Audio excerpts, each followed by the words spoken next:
નથી. સૌને સાદર પ્રણામ. જય જીનેન્દ્ર. બધા શિક્ષાતામાં હશો. આપણે દંડક પ્રકરણનો સ્વાધ્યાય કરી રહ્યા છીએ. દંડક પ્રકરણમાં 8મું દ્વાર ઇન્દ્રિય દ્વારની આપણે વાત કરી રહ્યા છીએ. શરીર ઉદાહના, સંઘયન, સંસ્થાન, કષાય, લેશ્યા અને ઇન્દ્રિય સંજ્ઞા. બરાબર. તો આમ આપણે ઇન્દ્રિય દ્વાર 8મા નંબરમાં છે. તો ઇન્દ્રિય દ્વારનો આપણે સ્વાધ્યાય કરી રહ્યા છીએ. આ સ્વાધ્યાયની અંદર આમ તો ઇન્દ્રિય પંચેન્દ્રિય સૂત્રમાં પણ જે 5 ઇન્દ્રિયની વાત કરી, ઓલી જીવ વિચાર પ્રકરણની અંદર પણ આપણે ઇન્દ્રિય વિશે વાત સાંભળી. બરાબર ને? જીવો વિશે પણ હા. એકેન્દ્રિય, બે ઇન્દ્રિય, ત્રણ ઇન્દ્રિય, ચૌરિન્દ્રિય, પંચેન્દ્રિય જીવો. પરંતુ હવે આ જે ઇન્દ્રિયો છે, ઇન્દ્રિય કેવી રીતે કામ કરે છે એની વાતો આ દંડક પ્રકરણમાં આપણને ખ્યાલ આવ્યો. બરાબર ને? જેમાં આપણે દ્રવ્ય ઇન્દ્રિય અને ભાવ ઇન્દ્રિયની પણ વાતો કીધી. દ્રવ્ય ઇન્દ્રિય અને ભાવ ઇન્દ્રિય, ઇન્દ્રિય અને ઉપયોગ, એવું પણ વાત સાંભળી. તો ઇન્દ્રિયની અંદર આપણે દ્રવ્ય ઇન્દ્રિય અને ભાવ ઇન્દ્રિય એમ બે પ્રકારે કીધું. બરાબર? દ્રવ્ય ઇન્દ્રિય અને ભાવ ઇન્દ્રિય એમ બે પ્રકારે આપણને કહેવામાં આવ્યું. બરાબર? તો હવે દ્રવ્ય ઇન્દ્રિય એટલે શું? દ્રવ્ય ઇન્દ્રિય એટલે બહારે જે દેખાય છે એ દ્રવ્ય ઇન્દ્રિય છે, હા, અને અંદર અભ્યંતર છે એને ભાવ ઇન્દ્રિય કહેવાય છે. Very good. ઓકે, બીજું કોઈ પુણ્યશાળી? દ્રવ્ય ઇન્દ્રિય એટલે શું અને ભાવ ઇન્દ્રિય એટલે શું? ભાવ ઇન્દ્રિય એટલે જ્ઞાનાવરણીય અને દર્શનાવરણીય ક્ષયોક્ષમથી જે ઇન્દ્રિયોમાં પદાર્થ કર્મના ક્ષયોક્ષમથી જે ઇન્દ્રિયોમાં પદાર્થને જાણવાની શક્તિ છે તે ભાવ ઇન્દ્રિય. સુરભીબેન, એક્સલન્ટ. એક્સલન્ટ. ભાવ ઇન્દ્રિય એટલે શું? તો કે જે કર્મના ક્ષયોક્ષમથી, મતિ જ્ઞાનાવરણીય કર્મના ક્ષયોક્ષમથી જે ઇન્દ્રિયમાં વિષયને જાણવાની મળેલી શક્તિ, એને શું કહેવાય છે? ભાવ ઇન્દ્રિય. હવે દ્રવ્ય ઇન્દ્રિય એટલે શું? બોલો. દ્રવ્ય ઇન્દ્રિય અથવા નિવૃત્તિ, એટલે આમાં આપણે નિવૃત્તિ લઈએ છીએ વર્ડ. હા, નિવૃત્તિ. બરાબર. જે ચામડાની બનેલી આપણને દેખાય છે ને તે. Very good. જે આપણને ચામડાની એટલે બોડી પાર્ટ તરીકે જે આપણને ઇન્દ્રિય મળી છે એને શું કહેવાશે? દ્રવ્ય ઇન્દ્રિય. સુરભીબેન, વેરી ગુડ. હા, તમારી સમજણને અનુમોદના. દ્રવ્ય ઇન્દ્રિય એટલે છે આપણે જે બોડી પાર્ટ છે. બરાબર ને? પછી બાહ્ય હોય કે પછી અભ્યંતર હોય, પરંતુ એને કહેવાશે શું? દ્રવ્ય ઇન્દ્રિય. બરાબર. અને ભાવ ઇન્દ્રિય એટલે તો કે જે આપણને મતિ જ્ઞાનાવરણીય કર્મના ક્ષયોક્ષમથી ઇન્દ્રિયમાં એના વિષયને જાણવાની મળેલી જે શક્તિ, એને ભાવ ઇન્દ્રિય કહેવાય છે. બરાબર. ચાલો, તો હવે આપણે જીહ્વેન્દ્રિયની આપણે વાત કરતા હતા. બરાબર? જીહ્વેન્દ્રિય પછી આપણે પાંચે ઇન્દ્રિયની આપણે વાત કરીશું. બરાબર. આપણે જે ઓલું કોષ્ટક છે ને એમાં જરાક કોઈ કરજો. આપણે ઓલરેડી ગ્રુપની અંદર નાખ્યું છે, પણ આપણે છતાંય એને શેર કરીને સાથે આપણે જાણીએ.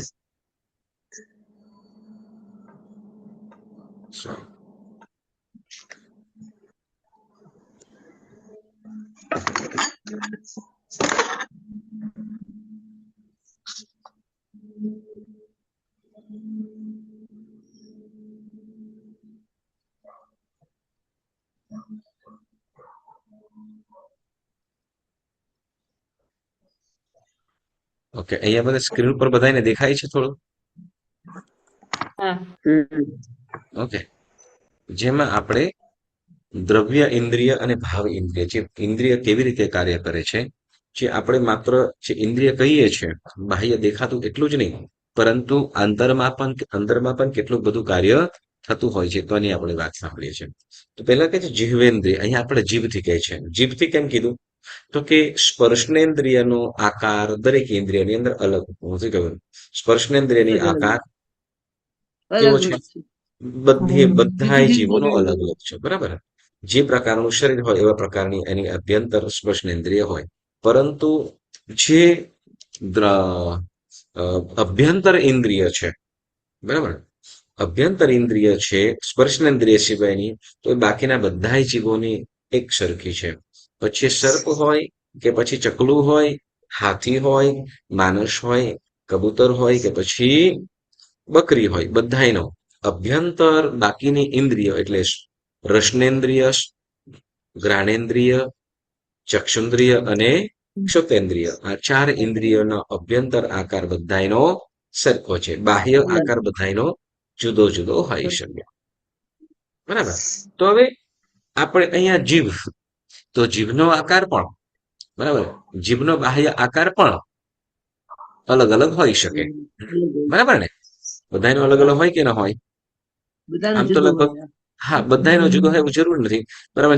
જેમ પોપટ છે તો એની જીભ કંઈક અલગ હશે, કાગડાની જીભ તો કે એની કંઈક અલગ હશે, સર્પની જીભ તો કંઈક અલગ હશે, અને આપણી તો બધાની જુદી જુદી છે જ. હેલો. પોતપોતાની. બધાની જાણ સરખી જ છે. મનુષ્ય તરીકે આપણે મતલબ બધાની એક એક સરખી, બરાબર. હા, એક ચાલો. સરખી હોય છે. તો હવે શું કે છે જીહવા ઇન્દ્રિય, આપણે છે ને નીચેથી શરૂઆત કરીએ, બરાબર. નીચેથી, જેનો આપણે પહેલે દ્રવ્ય જીહવેન્દ્રિયની વાત કરીશું. કયું? દ્રવ્ય જીહવેન્દ્રિય, બરાબર. દ્રવ્ય એટલે જે આપણને ચામડીથી, જે ચામડીની બનેલી છે તે, બરાબર, જે ચામડીની બનેલી જે ઇન્દ્રિય છે તેની આપણે અહીંયા વાત કરીએ છીએ. તો એને શું કહીશું? જે આપણને દેખાય છે, બરાબર ને? હા, જેને આપણે ધારદાર કરતા હોઈએ છીએ સવારમાં બ્રશ કરતા પણ, જીવી કરીને. હા હા. હા, ઓકે. તો એ શું કહેવાય છે? બાહ્ય જીહવેન્દ્રિય. શું કહેવાશે એને? બાહ્ય બાહ્ય, અને એ પાછું દ્રવ્ય છે એટલે નિવૃત્તિ જીહવેન્દ્રિય કીધું. શું કીધું? બાહ્ય નિવૃત્તિ જીહવેન્દ્રિય, બરાબર. જેનો આકાર જુદો જુદો હોઈ શકે, કોઈની જાડી, કોઈની પાતળી, કોઈની વધારે શું કહેવાય લાંબી, કોઈની થોડી ટૂંકી, આવું હોઈ શકે, બરાબર ને? હોય ને?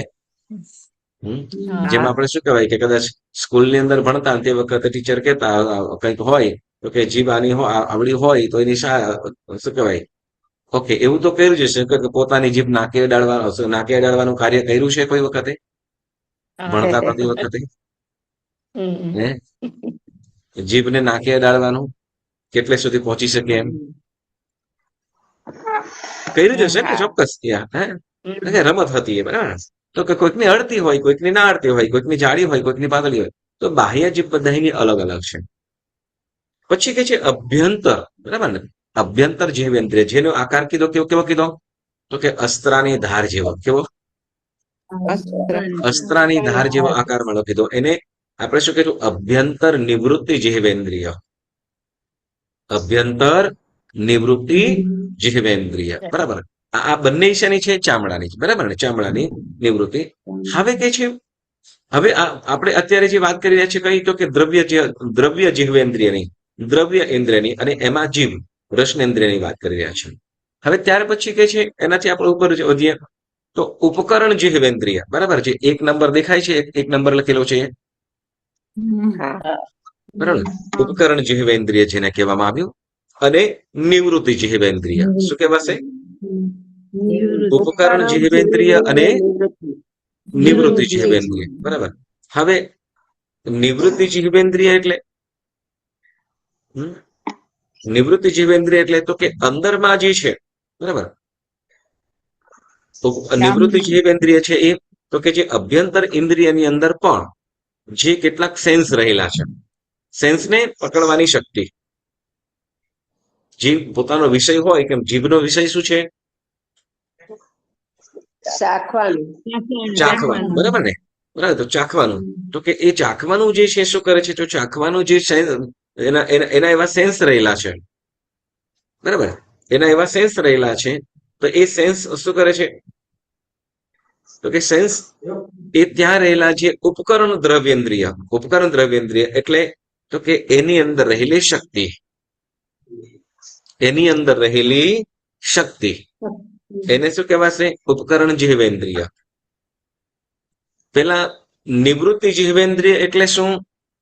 તો કે બાહ્ય અને અભ્યંતર ઇન્દ્રિય છે, તો એમાં રહેલા જે સેન્સ, વિષય પકડવાની જે શક્તિ છે, બરાબર, તો સેન્સ, તો એને શું કહેવાશે? નિવૃત્તિ જીહ્વેન્દ્રિય. શું કહેવાશે? જે સેન્સ. અને પછી જે સેન્સ છે, હવે સાંભળજો, જે સેન્સ છે એ સેન્સ ની અંદર રહેલી જે શક્તિ છે એને શું કહેવાશે? ઉપકરણ જીહ્વેન્દ્રિય. શું કહેવાશે? ઉપકરણ ઉપકરણ જીહ્વેન્દ્રિય એટલે જો, ઉપકરણ જીહ્વેન્દ્રિય એટલે તો કે જેમ આપણે કઈ સુધારવાનું હોય તમારે ઘરમાં, હા સુધારવાનું હોય, હા શું સુધારો? શાક ઓકે. હવે કીશું સારામાં સારું હોય, ભાઈ કીશું સારું હોય, હે કીશું સારું હોય, બરાબર, અને ધાર પણ સારી હોય, પણ ધાર જો બુઠી થઈ જાય તો ના થતું મહારાજ. બરાબર ન થાય, બરાબર ને? યસ. તો જેમ કીસું છે તો કીસાની અંદર જે ધાર છે, બરાબર, કીસાની અંદર ધાર એટલે કે ધાર મતલબ કાપવાની શક્તિ, બરાબર ને? કાપવા માટેનું એનું ધાર, તેજ ધાર. તો અહીંયા જે સેન્સ અને સેન્સમાંની શક્તિ, જે સેન્સ છે શું છે? સેન્સ અને સેન્સ છે એ જનરલી, પરંતુ એની અંદર જે રહેલી શક્તિ એને શું કહેવાશે? ઉપકરણ જીહ્વેન્દ્રિય. શું કહેવાશે? ઉપકરણ જીહ્વેન્દ્રિય. હવે આ કેવી રીતે ખ્યાલ આવશે એની વાત કરીએ આપણે, બરાબર. જેમ બાહ્ય અને અભ્યંતર આ બંને ઇન્દ્રિય તો છે જ, બરાબર. હવે નિવૃત્તિ જીહ્વેન્દ્રિય છે એની અંદર શું છે? તો કે ત્યાં સેન્સ રહેલા છે, બરાબર, ત્યાં શું સેન્સ રહેલા છે, અને ઉપકરણ જીહ્વેન્દ્રિય એટલે સેન્સમાં રહેલું પાવર. હવે જો બાહ્ય અને અભ્યંતર બંને ઇન્દ્રિય બરાબર છે, ઓકે. આપણને બીમારી કે માંદગી આવી, એટલે આપણને શું થાય? મજા ના આવે, ગમે બીમારી કે માંદગી આવી, બરાબર.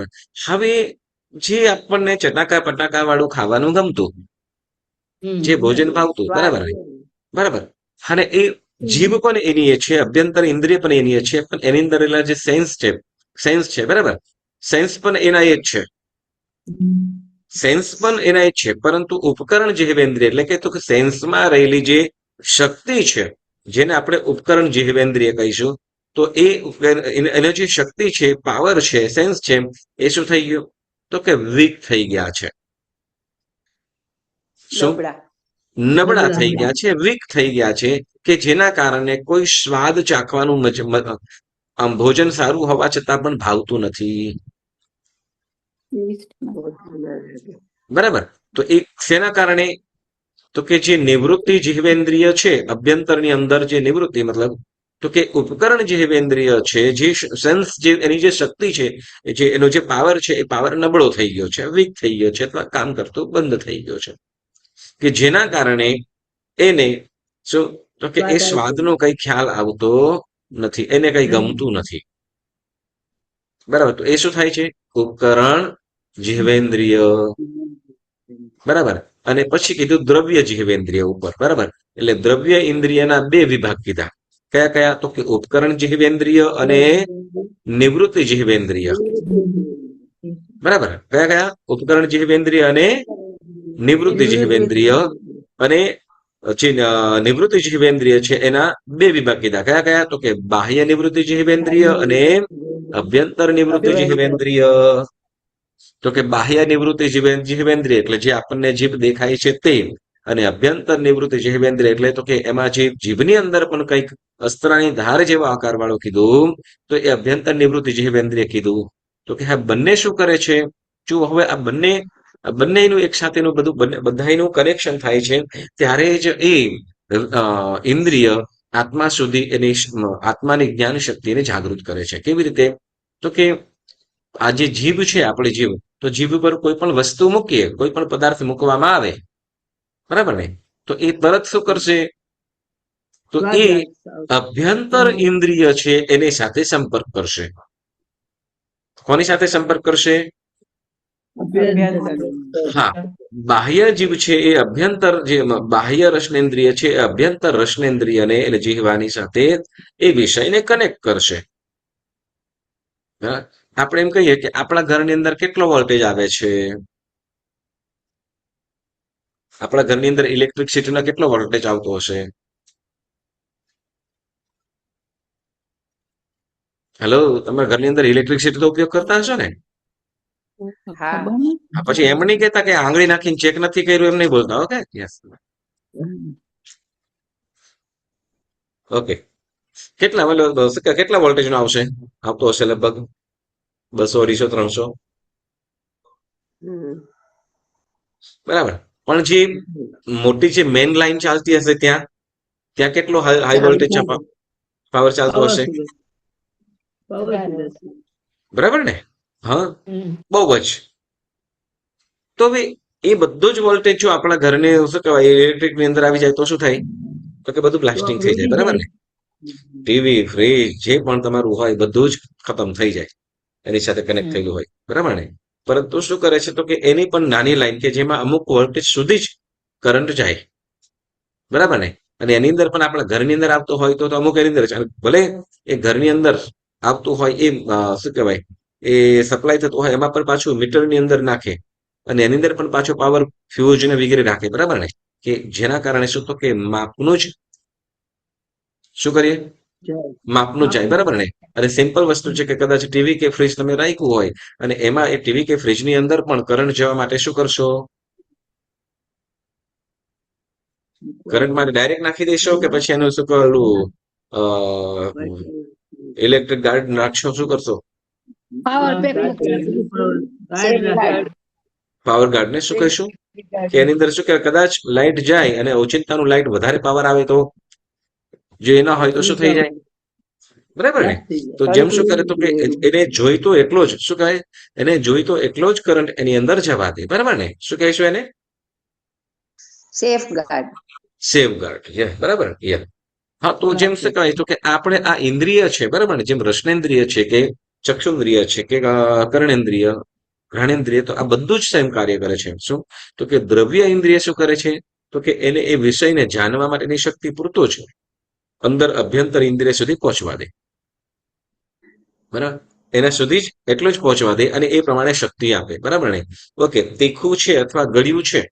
બરાબર ને? શું બધું ગળ્યું એક સરખું જ હોય? ના કોઈક વધારે હોય હા. કોઈ વધારે કોઈ ઓછું હોય. હા, જેમ શું કહેવાય કે બરાબર ને એકદમ ખાંડ જેવું હોય. બરાબર? તો ખાંડ વધારે એકદમ ગળી હોય પણ ખાંડ કોઈ વસ્તુ શું કહેવાય જેમાં કોઈ વસ્તુમાં ખાંડ નાખી હોય તો એના કરતા ખાંડ કરતા ઓછી ગળી હોય. બરાબર કે નહીં? તો એ હા વધારે ગળી છે કે ઓછું ગળ્યું છે એ બધું કોણ નક્કી કરે છે? એ બધું આ જીવના આધારે એ સેન્સ ત્યાં નક્કી કરે છે.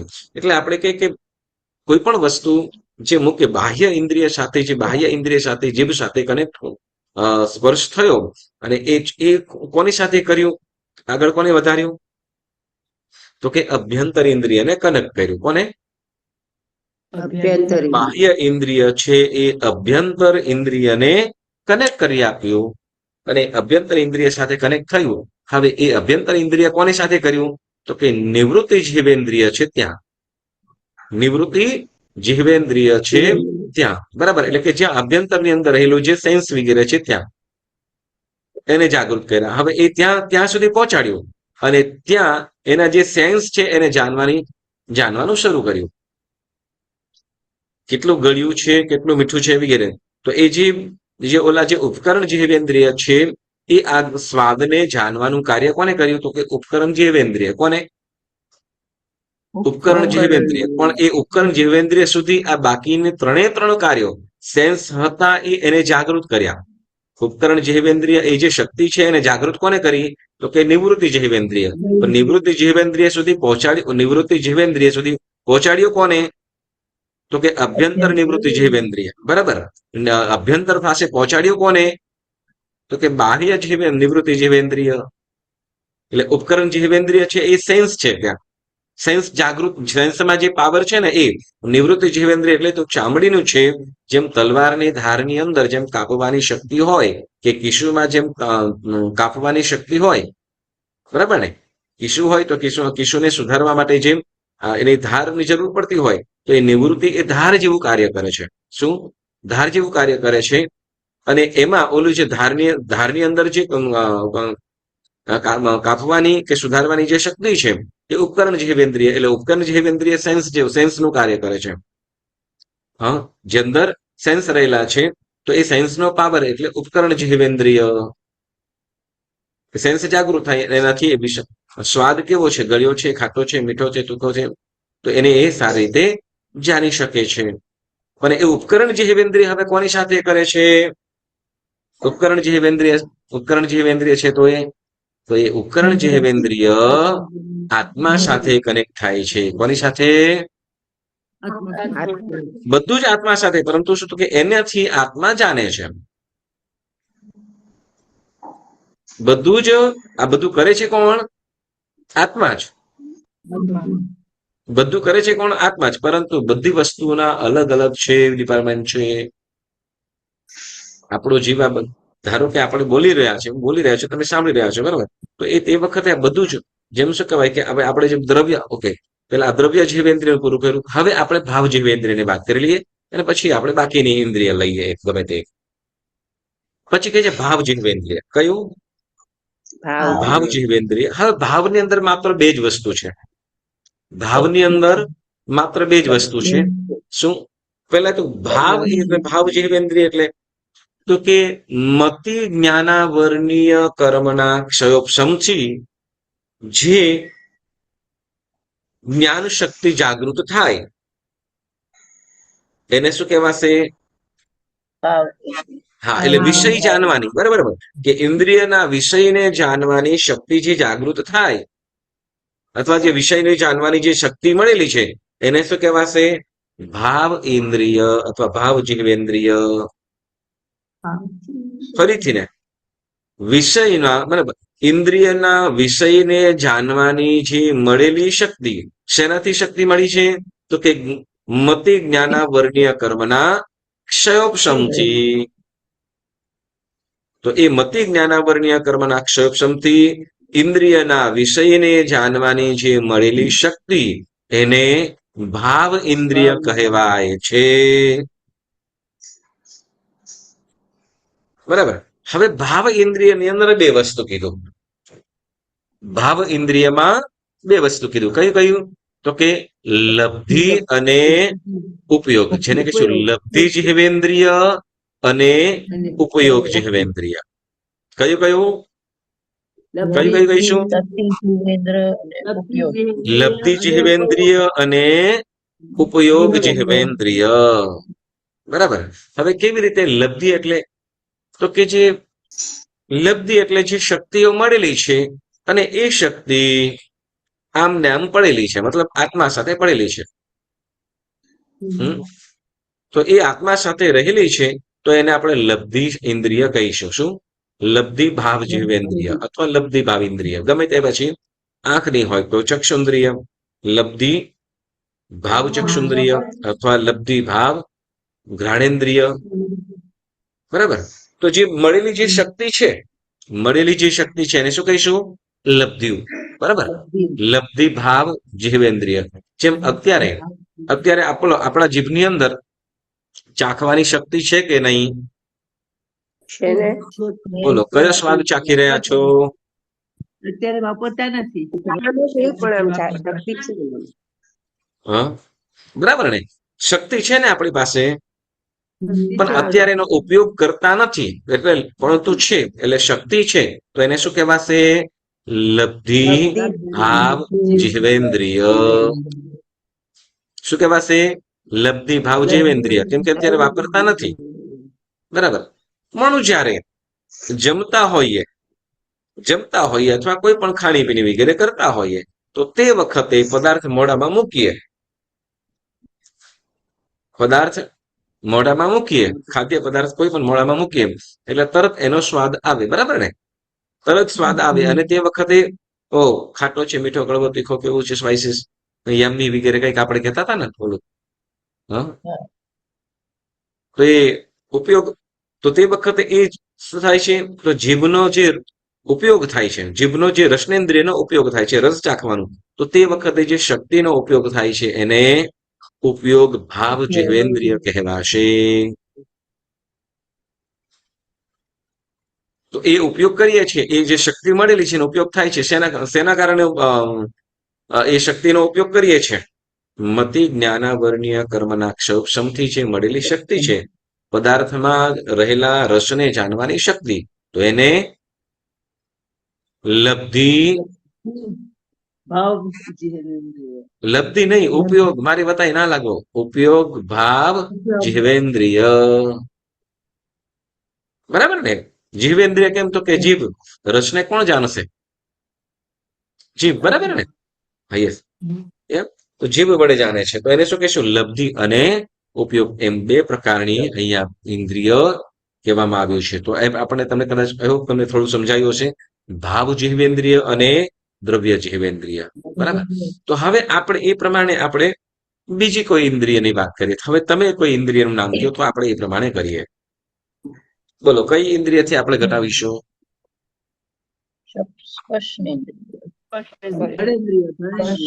હા, જો સ્પર્શનેન્દ્રિયનું છે ને, સાંભળો, સ્પર્શનેન્દ્રિયનું બધા જીવનું ઇન્દ્રિય અલગ અલગ છે. બરાબર. ઓકે, આપણે ઘ્રાણેન્દ્રિયની વાત કરીએ. કયો? કોની? ઘ્રાણેન્દ્રિયની કે ચક્ષુન્દ્રિયની?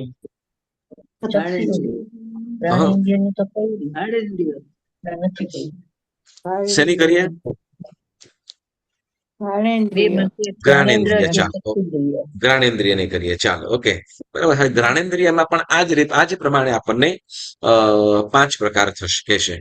તો જ્ઞાનેન્દ્રિય કેવી રીતે? તો કે જ્ઞાનેન્દ્રિય બાહ્ય નિવૃત્તિ જ્ઞાનેન્દ્રિય અને અભ્યંતર નિવૃત્તિ જ્ઞાનેન્દ્રિય. બરાબર. તો બાહ્ય નિવૃત્તિ જ્ઞાનેન્દ્રિય જેનો બધા જીવોનો અલગ અલગ. બરાબર ને? આપણું નાક અલગ, હાથીની સૂંઢ. બરાબર ને? હાથીની સૂંઢ કંઈક અલગ. હવે વળી પીગ હોય તો એનું નાક કંઈક અલગ. બરાબર છે? જીભ સાપ હોય તો એનું નાક કંઈક અલગ. મંકી છે તો એનું નામ કોઈક અલગ. હા, બરાબર છે. તો બાહ્ય જે ઘ્રાણેન્દ્રિય છે એ બધાનો આકાર અલગ અલગ છે. બરાબર. પણ અભ્યંતર જે ઇન્દ્રિય છે, અભ્યંતર ઘ્રાણેન્દ્રિય, એનો આકાર કેવો કીધો? પડઘમ, વાદ્ય જેવો. પડઘમ, વાદ્ય. વાઘની વાદ્ય, વાદ્ય એટલે વગાડવા યોગ્ય, એટલે વાજિંત્ર. વાદ્ય મતલબ વાજિંત્ર. વાદ્ય મતલબ વાજિંત્ર સમજવાનું. ઓકે. તો એનો બધાનો આકાર કેવો છે? તો કે પડઘમ સરખો છે. બરાબર. હવે એ પડઘમ સરખો છે તો એ બાહ્ય જે છે, બરાબર ને, આપણે કહીએ આપણે જેમ ચાલતા હશે કહેવાય કે આમ ચાલતા વગેરે હોય અને હવા બહુ આવતી હોય તો શું કરીએ? તો એ બહુ હવા હોય ને તો પણ કદાચ નીચે કરી દઈએ ને, આપણે મોડું થોડું નીચું કરી દઈએ તો એટલે એટલું બધું ધૂળ કે પવન એટલું બધું નાકની અંદર નહીં જાય. બરાબર ને? કારણ શું? તો કે હવા ત્યાંથી એ રીતે આજુબાજુથી પાસ થઈ જાય. બરાબર. ઊંચું જોઈએ તો બધી હવા અંદર પણ જઈ શકે. બરાબર. તો હવે નાક એ પ્રમાણે તો બધા જીવોના અલગ અલગ. હવે શું કહે છે? તો કે ગ્રહણ છે, ગ્રહણેન્દ્રિય છે નાક, તો એનો બાહ્ય આકાર અલગ અલગ, પરંતુ અભ્યંતર છે એ કેવો છે? તો કે વાદ્ય જેવો. બરાબર. તો એને શું કહેવાશે? અભ્યંતર નિવૃત્તિ ઘ્રાણેન્દ્રિય. શું કહેવાશે? અભ્યંતર નિવૃત્તિ ઘ્રાણેન્દ્રિય. બરાબર. હવે એ બાહ્ય નિવૃત્તિ ઘ્રાણેન્દ્રિય અભ્યંતર સાથે કનેક્ટ કર્યું. કોની સાથે? અભ્યંતર ઇન્દ્રિય સાથે કનેક્ટ કર્યું. હવે ત્યાં પણ જીના જે નિવૃત્તિ ઘ્રાણેન્દ્રિય, બરાબર, નિવૃત્તિ ઘ્રાણેન્દ્રિય એટલે જે અભ્યંતર છે, તો એની અંદર નાના નાના સેન્સ છે. શું? જીના જેમ શું કહેવાય કે આપણે મકાઈના ડોળા હોય ને, મકાઈનો ડોળો, હા, તો એના જેમ જીના પાતળા, એના કરતા પણ એકદમ પાતળા સેન્સ, પાતળા વાળ જેવું હોય છે. તો એની સાથે એની સાથે જે હવા જ્યારે સ્પર્શ થાય છે, એટલે મતલબ હવા જે હવાના જે પૂતગલો છે, એ હવામાં રહેલા એ પૂતગલો છે, તો એની સાથે સ્પર્શ થાય, એની સાથે સ્પર્શ થાય. તો કે એ હવા, એના જે પૂતગલો એની સાથે સ્પર્શ થાય તો એ હવાના પૂતગલો જેની સાથે સ્પર્શ થાય છે, જેના સાવ એકદમ વાળ કરતા પણ પાપડા, તો એને શું કહેવાશે? તો કે નિવૃત્તિ જીહવેન્દ્રિય. શું કહેવાશે? જે અભ્યંતરની અંદર પણ અભ્યંતરમાં છે, બરાબર? અભ્યંતરમાં પણ અંદર છે, હા. અભ્યંતરમાં પણ જે અંદરમાં છે એવા, તો એની સાથે કનેક્ટ થાય છે. ક્યાં? તો નિવૃત્તિ, જેને આપણે નિવૃત્તિ ઘ્રાણેન્દ્રિય કહીશું. બાહ્ય એ તો છે જ, પણ એની સાથે પણ અભ્યંતરની અંદર જેનો આકાર કેવો કીધો? તો કે વાદ્ય સરખો. પણ હે વાદ્ય સરખો છે, તો એની અંદર પણ ઝીણા શું છે? ઝીણા તો કે વાળ સરખા, ઝીણા સાવ એકદમ ઝીણું. તો એ શું કહેવાશે? એને નિવૃત્તિ જીહવેન્દ્રિય. શું કહેવાશે? નિવૃત્તિ જીહવેન્દ્રિય. જીહવેન્દ્રિય નીચે ઘ્રાણેન્દ્રિય, નિવૃત્તિ ઘ્રાણેન્દ્રિય. અને એ નિવૃત્તિ ઘ્રાણેન્દ્રિયની અંદર સાંભળજો, એ નિવૃત્તિ ઘ્રાણેન્દ્રિયની અંદર જે સેન્સ રહેલા છે, બરાબર? જે સેન્સ રહેલા છે, એ સેન્સમાં જે શક્તિ છે, એ સેન્સમાં જે શક્તિ છે, એ શક્તિને શું કહેવાશે? ઉપકરણ, અભ્યંતર, ઉપકરણ, ઘ્રાણેન્દ્રિય. જે શું કરે છે? તો કે ઓલા જે આ નિવૃત્તિ ઘ્રાણેન્દ્રિય છે, નિવૃત્તિ અભ્યંતર, નિવૃત્તિ જે ઘ્રાણેન્દ્રિય છે, બરાબર? નિવૃત્તિ ઘ્રાણેન્દ્રિયની અંદર, તો એની સાથે એના જે પૂતગલો છે, એની સાથે કનેક્ટ કોણ કર્યું? તો કે પહેલા પૂતગલો બાહ્ય નિવૃત્તિ ઘ્રાણેન્દ્રિય કોની સાથે કર્યું? કનેક્ટ કર્યું? તો કે અભ્યંતર નિવૃત્તિ જે ઘ્રાણેન્દ્રિય છે એની સાથે કનેક્ટ કર્યું, એને સુધી પહોંચાડ્યું. અને અભ્યંતર નિવૃત્તિ ઘ્રાણેન્દ્રિય કોની પાસે પહોંચાડ્યું? તો કે નિવૃત્તિ ઓલા જે સેન્સ છે ત્યાં, કોની પાસે? જે સેન્સ છે ત્યાં અભ્યંતરમાં જે સેન્સ છે એની પાસે પહોંચાડ્યું. અને ત્યાં પહોંચતા એની અંદર રહેલી જે શક્તિ છે એ જાગૃત થાય. તો એની અંદર રહેલો જે અભ્યંતર નિવૃત્તિ ઘ્રાણેન્દ્રિય છે, એના સેન્સ જે એની અંદર જે શક્તિ છે, તો એને અહીંયા કીધું ઉપકરણ ઘ્રાણેન્દ્રિય. ઉપકરણ ઘ્રાણેન્દ્રિય, જે એના સેન્સની અંદર જે શક્તિ છે તે, એની અંદર જે શક્તિ છે એને શું કહેવાશે? ઉપકરણ ઘ્રાણેન્દ્રિય, બરાબર? કેમ કે એમ શું કહેવાય કે હવે આપણે કહેવાય કે આમ સુગંધ સરસ હોય, બરાબર ને? પણ જેમ શું કહેવાય કે સ્વાસ્થ્ય બરાબર ન હોય, બરાબર? બરાબર ન હોય સ્વાસ્થ્ય, મતલબ આપણી તબિયત બરાબર ન હોય, તો કોઈ સુગંધ પણ ગમે નહીં. આવું બને કે નહીં? જેમ આપણને ખાવાનું ભાવતું નથી, તેમ શું થાય છે? તો કે એવી સુગંધ હોય, બરાબર ને? પરંતુ છતાં એ ગમે નહીં. આમાં મન ન લાગે, શું કહેવાય? દૂર કરી દે, એમ નજીક આલો, દૂર રાખી દે અત્યારે, બરાબર? તો એ સુગંધ હોય, એ દુર્ગંધ તો ન જ ગમે, પરંતુ સુગંધ હોય એ પણ ગમે નહીં, બરાબર ને? તો એ શું કહેવાય છે એને? તો આ આપણે ઘ્રાણેન્દ્રિયની વાત કરી, જેને આપણે દ્રવ્ય ઘ્રાણેન્દ્રિય કીધું. હવે એ જ વસ્તુ આપણે કહીએ કે ભાવની અંદર કેવી રીતે કહીશું? તો કે ભાવ ઇન્દ્રિય, તો કે આપણે સૂંઘવાની જે શક્તિ, સૂંઘવાની શક્તિ, નાક વડે જે સૂંઘવાની જે શક્તિ છે, એ જે આત્મામાં રહેલી છે, તો એને શું કહેવાશે? આત્મામાં પડેલી છે, મતલબ પડેલી છે ઇન્દ્રિય, એ શક્તિ પડેલી છે આત્મામાં પડેલી છે. ત્યાં સુધી એ ઇન્દ્રિય, એ શક્તિને શું કહેવાશે? લબ્ધિ ઘ્રાણેન્દ્રિય. લબ્ધિ ભાવ જ્ઞાન, લબ્ધિ ભાવ ઘ્રાણેન્દ્રિય. શું કહેવાશે? લબ્ધિ ભાવ ઘ્રાણેન્દ્રિય એટલે શું? તો કે શક્તિ રહેલી છે. જેમ અત્યારે કે આપણે કોઈ સુગંધ પદાર્થનો આપણે ઉપયોગ ન કરતા હોઈએ, બરાબર? તો તે વખતે શું મતલબ પડેલી છે, અંદર શક્તિ રહેલી છે, તો એને આપણે લબ્ધિ ભાવ ઘ્રાણેન્દ્રિય કહીશું. અને જયારે સુગંધી કોઈ કઈક ગંધાય છે, કઈ ગંધ આવે છે, હા, કઈ ગંધ આવે છે, ગંધ આવે છે, ખ્યાલ આવે, બરાબર ને? તે વખતે ઉપયોગ થાય છે, તો શું થશે? કે ઉપયોગ, હા, ઉપયોગ ભાવ ઘ્રાણેન્દ્રિય, બરાબર ને? હા, જેમ શું કહેવાય કે કોઈ વસ્તુ બનતી હોય, કોઈના ઘરની અંદર આજુબાજુમાં બનતી હોય, બોલો આપણે નાકથી સમજી શકીએ ને કે નહીં? હા, સમજાય. હા, સમજાય. જેમ શું કે વઘાર કર્યો હોય તો ખબર પડે કે ના પડે? પડે મીઠાઈ બનતી હોય તો ખબર પડે કે ના પડે? પડે બરાબર ને? કેમ તો કે એને એ ઘ્રાણેન્દ્રિયનો ઉપયોગ થાય છે. શું સુગંધથી ખ્યાલ આવે છે કે ભાઈ કઈ મીઠાઈ બની રહી છે અથવા કઈક સ્પાઇસીસ વસ્તુ બની રહી છે. તો અથવા શું કઈ બળી રહ્યું છે. તો પ્લાસ્ટિક બળી રહ્યું છે કે ટાયર બળી રહ્યું છે કે કઈ વાયર બળી રહ્યો છે, તો એનું પણ આપણને ખ્યાલ આવે. બરાબર. તો એ તે વખત જાણવા માટે આપણે જે શક્તિનો ઉપયોગ કરીએ છીએ તો એને શું કહેવાશે? લબ્ધિ ઉપયોગ ઘ્રાણેન્દ્રિય. શું કહેવાશે? લબ્ધિ નહીં, ઉપયોગ ભાવ ઘ્રાણેન્દ્રિય.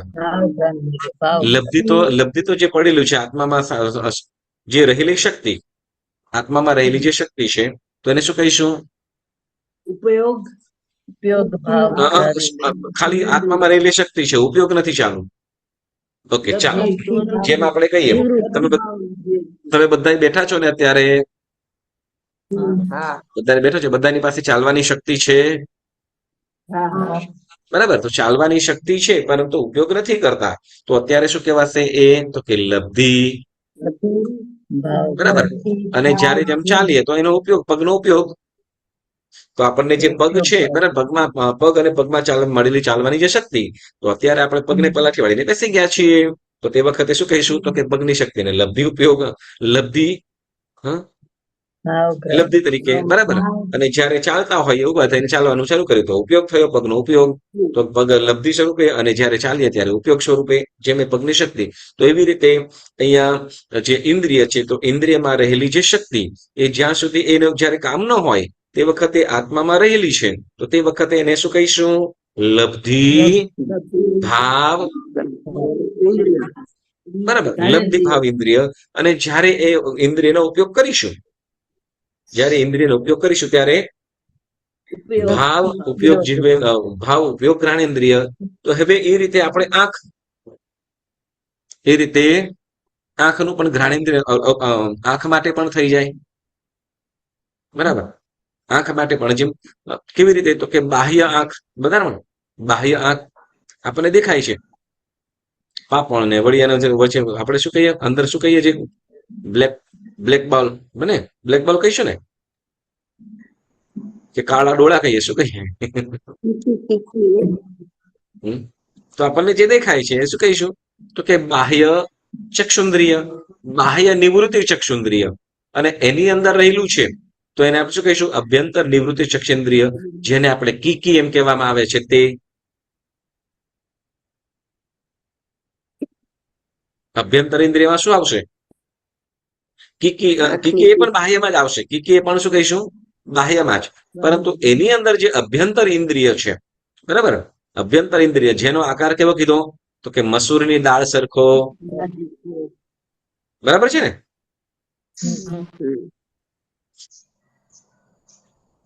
ચંદ્રનો આકાર કીધો, મસૂરની ચંદ્રનો આકાર. ચક્ષુન્દ્રિયનો આકાર કેવો કીધો છે? ચંદ્રનો આકાર જેવો. બરાબર. તો ચંદ્રના આકાર જેવો કીધો છે. તો એ અભ્યંતર ઇન્દ્રિય. હવે અભ્યંતર ઇન્દ્રિયની અંદર, હવે એની અંદર પછી એની અંદર પણ કઈક એવા બોડી પાર્ટ્સ રહેલા છે અંદર, જેને આપણે શું કહીશું? તો કે અભ્યંતરમાં પણ જે અંદર રહેલા છે, તો એને નિવૃત્તિ ચક્ષુન્દ્રિય. શું કહીશું? નિવૃત્તિ ચક્ષુન્દ્રિય. બરાબર. કે જે વિઝનમાં આપણે જોવા માટે જે સહાયક બને છે, જેનાથી જોઈ શકાય છે તે. અને જે એ નિવૃત્તિ ચક્ષુન્દ્રિયમાં છે જોવાની મળેલી શક્તિ, જોવાની જે મળેલી શક્તિ, એને શું કહીશું? તો કે ઉપકરણ નિવૃત્તિ ચક્ષુન્દ્રિય. શું કહીશું? ઉપકરણ ચક્ષુન્દ્રિય. ઉપકરણ ચક્ષુન્દ્રિય. શું કહીશું? ઉપકરણ ચક્ષુન્દ્રિય. કેમ કે હવે એ જોવાની જે મળેલી જે શક્તિ છે ને, જોવાની જે મળેલી શક્તિ છે, તો એ શક્તિ છે એ બોડી પાર્ટ નથી. ઉપકરણ જે જોવાની શક્તિ મળેલી છે એ શેનું શું છે? તો કે બોડી પાર્ટ નથી, પરંતુ એનો જે પાવર છે તે, જેમ આપણે કહીએ બોલીએ છીએ, બરાબર ને? હું બોલું છું, તમે સાંભળો છો. તો બોલું છું એ બોડી પાર્ટ છે કે બોડી પાર્ટના મદદથી હું બોલું છું? મદદથી. હા, યસ. આપણે જે શબ્દ, જે પૂદગલો લઈએ છીએ અને પછી અંદર ગળાની અંદર કંઈક સ્વરપેટી વગેરે છે કે જે અક્ષરને એ પ્રમાણે થ્રો કરવા માટે, બહાર કાઢવા માટે એ પ્રકારની રચના અંદર થઈ જાય છે. એ પ્રકારની રચના થઈ જાય છે અને શબ્દ બહાર નીકળે છે. શબ્દ શબ્દ સ્વરૂપે આપણે બહાર નીકળે છે. તો જે બોલવાની જે શક્તિ છે, અંદર જે શક્તિ છે અને જે અવાજને બહાર ફેંકે છે, અવાજ રૂપે પરિણામ આવે છે, એ શું છે? અવાજ રૂપે તો કે એ ઉપકરણ રસનેન્દ્રિય આપણે કહીશું. અંદરમાં કંઈક અવાજ માટેનું જે કરે છે, રસનેન્દ્રિયની મદદથી અંદરમાં જે ગળાની અંદર કંઈ પણ, ખાલી રસનેન્દ્રિય તો ચાખવાનું કાર્ય કરે છે, પરંતુ જે બોલવાનું કાર્ય એના માટે તો કંઈક અલગ છે વસ્તુ. ગળાની અંદર કંઈક એવો અલગ રચના છે જેનાથી એ અવાજ બહાર નીકળી શકે છે. તો એવી રીતે આ ચક્ષુન્દ્રિય છે એ પણ શું કરે છે? આપણે શેની વાત કરતા હતા? ચક્ષુન્દ્રિય જ ને? ચક્ષુન્દ્રિય. હા. તો હવે જે ઉપકરણ નિવૃત્તિ ચક્ષુન્દ્રિય છે એની અંદર એની પાસે સેન્સ રહેલા છે. એ સેન્સ કેવા પાછા? તો કે જે જોવાના, કેવા? પદાર્થને જોવાના, બરાબર ને? એ સેન્સ છે. અને એ સેન્સમાં જે પદાર્થને જોવાની જે રહેલી શક્તિ, પદાર્થને જોવાની રહેલી જે શક્તિ છે, તો એ શું છે? તો એને ઉપકરણ ચક્ષુન્દ્રિય કહેવાશે, બરાબર? ઉપકરણ ચક્ષુન્દ્રિય. હવે સાંભળજો, એક દંડકની અંદર તો નહીં, પરંતુ કર્મગ્રંથની અંદર તમારું આવે. શેની અંદર? કર્મગ્રંથની અંદર. કેવી રીતે ખબર છે? તો કે આપણને નામકર્મનું ક્યાંક વાત આવી હતી. જેવા પ્રકારનો જીવ, જેવા પ્રકારનું કર્મ બાંધ્યું હોય એવા પ્રકારે નામ કર્મ એના બોડી પાર્ટ આપે, અંગોપાંગ આપે, એવું આવ્યું હતું, બરાબર? અંગોપાંગ આપે. તો આ જે ચક્ષુન્દ્રિયની અંદર એ પદાર્થને જોવાના જે સેન્સ છે, કેટલા તીવ્ર સેન્સ આપે, બરાબર? સેન્સ આપે, પરંતુ એ સેન્સ થી એ જોવાની શક્તિ કોણ આપે છે? જે ઉપકરણ ઇન્દ્રિય કહીશું. તો એ સેન્સની અંદર જે પાવર છે, બરાબર? પાવર તો એ નામકર્મના કારણે. કોના કારણે? નામકર્મના કારણે. એ નામકર્મ કેટલું પાવરફુલ આપવું, કેવા એને પૂદગલો આપવા. ધારો કે આત્મા પાસે શક્તિ તો ઘણી છે, બરાબર ને? આત્મા પાસે શક્તિ ઘણી છે, પણ જો આપણી ઇન્દ્રિય છે એ જો સશક્ત ન હોય તો, એ વીક હોય તો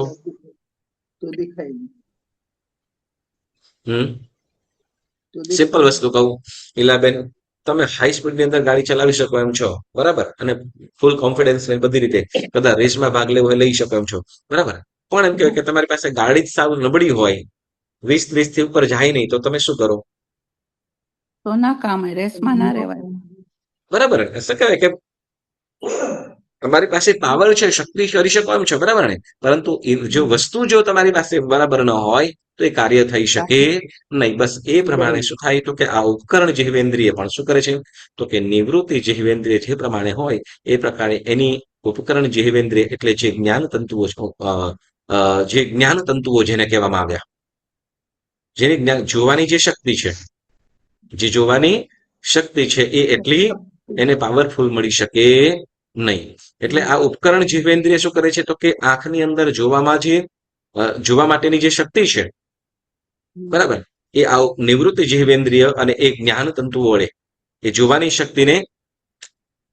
શક્તિ જે અંદર મળે છે, તો એને શું કહેવાશે? ઉપકરણ ચક્ષુન્દ્રિય. ઉપકરણ ચક્ષુન્દ્રિય, બરાબર? હવે જો સાંભળો, કેટલાક જીવો આપણને જોવામાં આવે, સાંભળજો, આપણે કેટલાક પ્રજ્ઞાચક્ષુઓ છે, અંધ, બરાબર ને? અંધ, જેની આંખથી આપણને ખ્યાલ પણ ના આવે બિચારા કે આ જોઈ શકતો હશે કે નહીં. આખું ક્લિયર હોય, બધું કમ્પ્લીટ દેખાતું હોય બહારેથી, પણ ખ્યાલ એને બિચારા જોઈ ન શકતો હોય. આવા જીવો જોયા છે ને? આંખ બધું કમ્પ્લીટ હોય, બહારેથી ખ્યાલ ના આવે, બરાબર? તો એમાં કાં તો નિવૃત્તિ જીવેન્દ્રિય, બરાબર, નિવૃત્તિ જીવેન્દ્રિય છે એ ઇન્ટરનલમાં કઈ પ્રોબ્લેમ હોય એટલે શું કરી શકે છે? તો કે બિચારા જોઈ શકતા નથી. હવે કદાચ સાંભળજો, ફરીથી હવે સાંભળજો, નિવૃત્તિ જીવેન્દ્રિય છે, કદાચ એમાં કઈ પ્રોબ્લેમ હોય તો એને કદાચ ડોક્ટર ટ્રીટમેન્ટ કરીને કદાચ વિઝન લાવી શકે, એને વિઝન લાવી શકે. પણ ચક્ષુન્દ્રિય, હા, નિવૃત્તિ જે ચક્ષુન્દ્રિય છે એમાં કઈ પ્રોબ્લેમ હોય તો એને લાવી શકે, કે બાહ્ય કે અભ્યંતર આ ત્રણની અંદર કાંઈ પણ હોય તો લાવી શકે, બરાબર, ડોક્ટર ટ્રીટમેન્ટ કરીને. પરંતુ ઉપકરણ જીવેન્દ્રિય જો નબળી હોય કે કામ ન કરતી હોય તો કોઈ પણ ડોક્ટર કાંઈ પણ કરી શકે નહીં. નહીં. અથવા કદાચ ઉપકરણ જીવેન્દ્રિય કામ કરતી હોય તો કદાચ ઉપકરણ જીવેન્દ્રિય કામ કરતી હોય એટલે જ્ઞાન તંતુઓ છે, જ્ઞાન તંતુઓ એના જે મતલબ જે જોવાના વિઝનના જે જ્ઞાન તંતુઓ છે જાગૃત છે, તો કદાચ આંખ રિપ્લેસ કરીને પણ એનું વિઝન લાવી શકે. આપણે કે ને કોઈ આંખ રિપ્લેસ કરે એવું આવે છે ક્યાંક? હા, તો એ, હા, યસ, તો એ ઉપકરણ જીવેન્દ્રિય, સાંભળો, જે ઉપકરણ જીવેન્દ્રિય એની પોતાની કામ કરતી હોય તો નિવૃત્તિ, બાહ્ય અને અભ્યંતર આ ત્રણેયનું કાર્ય એક રિપ્લેસમાં કરી શકે છે, બરાબર. પણ હવે ઉપકરણ જીવેન્દ્રિય કામ કરતી છે પરંતુ ભાવ ઇન્દ્રિય કામ ન કરતી હોય તો કે ધારો કે કર્મના ક્ષમથી જ એને જો શક્તિ મળી નથી, કર્મના ક્ષમથી એને જોવાની શક્તિ જ મળી નથી, બરાબર, તો એને શું કહેવાશે? હા, લબ્ધિ અને ઉપયોગ, બરાબર ને. જે લબ્ધિ એટલે શું? તો કે જે કર્મના ક્ષમથી જે જોવાની મળેલી શક્તિ, બરાબર, પદાર્થને, વસ્તુને, દ્રવ્યને જોવાની જે મળેલી શક્તિ, એને શું કહેવાશે? લબ્ધિ, બરાબર. અને જ્યારે એ વસ્તુને આંખનો ઉપયોગ કરતો હોય, બરાબર ને, રીલ જોવામાં, સિરિયલ જોવામાં, બોલો તો ખરા, ન્યૂઝ જોવા, બરાબર, ઘણું બધું તમે સમજી શકો એમ છો, બરાબર. તો એ ઉપયોગ ચક્ષુન્દ્રિય થયો, જોવાની જે કર્મના મતિ જ્ઞાનાવરણીય કર્મના ક્ષમથી મળેલી જે શક્તિ છે, જ્યાં ઉપયોગ ન થતી હોય તો એને શું કહેવાશે? લબ્ધિ. લબ્ધિ ચક્ષુન્દ્રિય, ભાવ ચક્ષુન્દ્રિય, બરાબર. અને જ્યારે એનો તમે સ્વાધ્યાયમાં તમે પુસ્તકનું વાંચન કરતા હોવ, પ્રભુ દર્શન કરતા હોવ, કે સારું કંઈ જે સમ્યક દર્શન માટેનું નિર્મળ બને એવું કાર્ય હોય અથવા ગમે તે, તો એનો ઉપયોગ, એ ચક્ષુન્દ્રિયનો ઉપયોગ ભાવ ચક્ષુન્દ્રિય કહેવાય, બરાબર. એટલે જુઓ, નિવૃત્તિ, બાહ્ય, અભ્યંતર કે પછી નિવૃત્તિ, આ ત્યાં 3 સુધીનું છે ને, એનું ડોક્ટર છે એ શું કરી શકે છે? રિપ્લેસમેન્ટ કે ટ્રીટમેન્ટ કરી શકે.